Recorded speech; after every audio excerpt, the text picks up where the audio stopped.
tu pa na ta te laya kol ni swa simin Buham na le siat nai kagamo alwa zo ki ite ki lai zong te do ka aswa zo ta ki na mun anei non talo Itoding o izwan ding tau pa izwan ding Ikam zong tau pa ahon ilay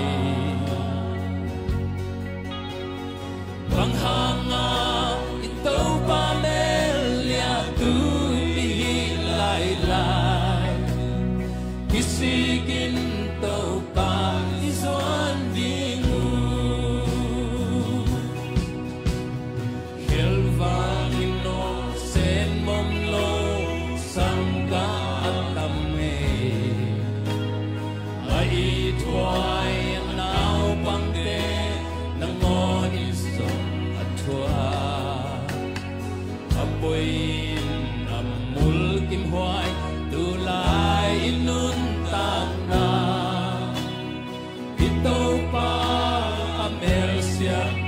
Velai tang ni na sa jing ni khilwang ino sen mom no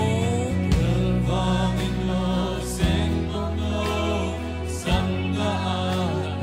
khat velai khilwang ino sen mom no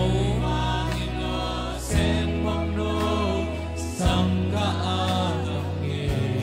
ai thuai nau pa le na mo nau pa te na ngon in zong ma thua apoin mul ki phoi tu lai nun tam na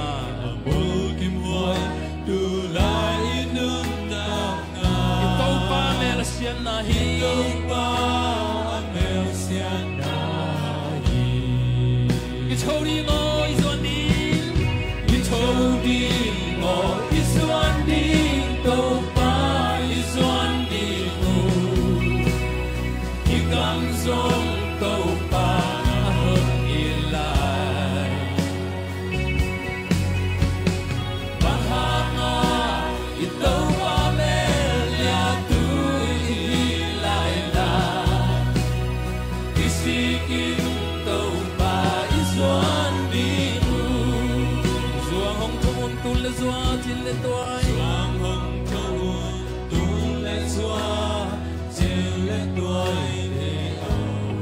Sa thấy đông cây ni